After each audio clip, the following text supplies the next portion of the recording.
Biker Dads brought to you by Garza Law, Thunder Roads Magazine of Tennessee and Kentucky, and the National Academy of Motorcycle Injury Lawyers. On this episode of Biker Dad, meals on two wheels. Then he nearly lost his life, and he did lose an arm when he was hit by a train.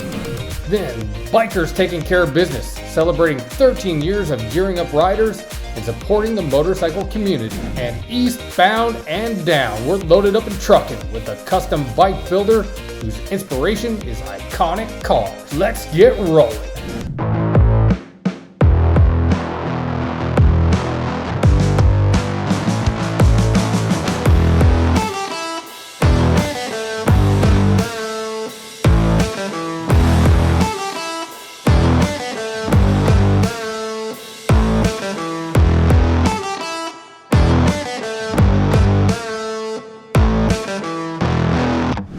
My name is Chris Best, and I left my six-figure job to ride motorcycles and tell stories.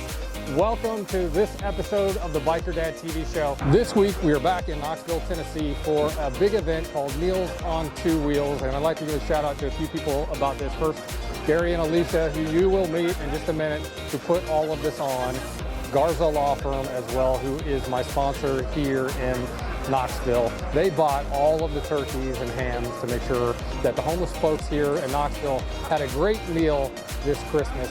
So let's get started with that. We got a lot on the show this week, but this is going to take up a big chunk of it because it was a big deal.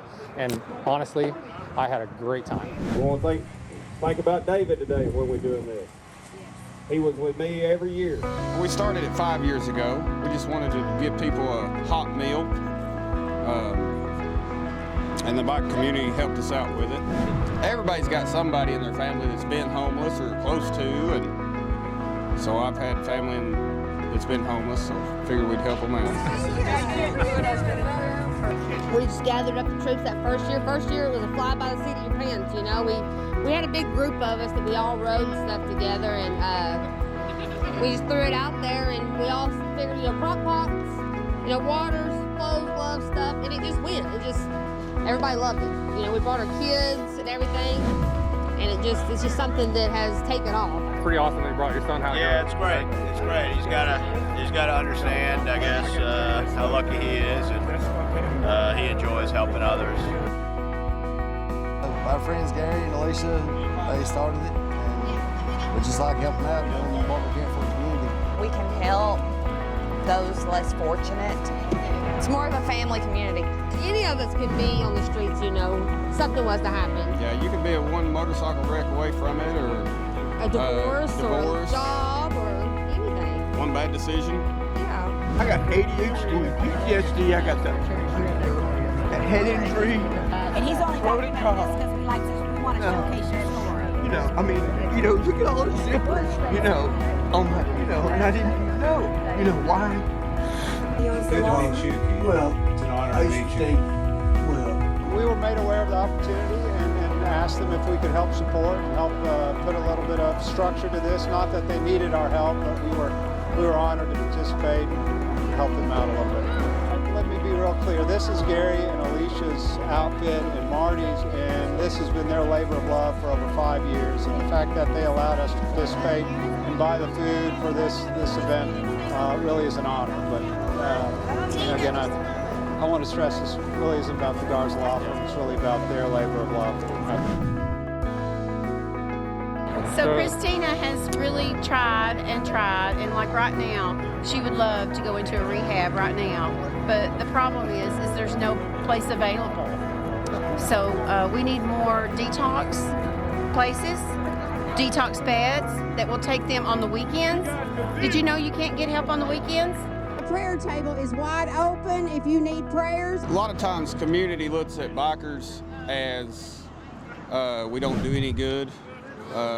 They look at the homeless people the same way. So, I mean, we got that in common. The society looks down on the bikers, and bikers, in my book, do more than any car club ever wanted to do, or most churches. We do more for kids and homeless people than any other community does. Hey everybody, here Miss Heels on Wheels in Knoxville, Tennessee. The wind is coming. This is what we do in our community, all right? We come together. Y'all need to be doing this in your town, okay? Because if you're not doing it like we are in East Tennessee, you're not doing it right. How's it feel to get pampered a little bit today? A little good. I've been in the ocean, next rain, silk out, twice, panels out 6 times. Same work. We're giving out blankets, gloves, toboggan, socks. And what? It's a good feeling. It's very just nerve-wracking a little bit up until the day of. I mean, stressed out, you know. But the day you do it, you see it's all worth it, you know, all that stress, all that worry. You know, you always worry that you're not going to have enough, or there's not going to be nobody show up or anything like that, but it always works out in the end. And then when you leave here happy, you know, humble. It's a very humbling feeling. At the end of the day, I feel like what I do really is whether it's practicing law or doing this or whatever, I think we're all just trying to wash feet for a living. And I think if that's your attitude, everything else takes care of itself. This is Biker Dad.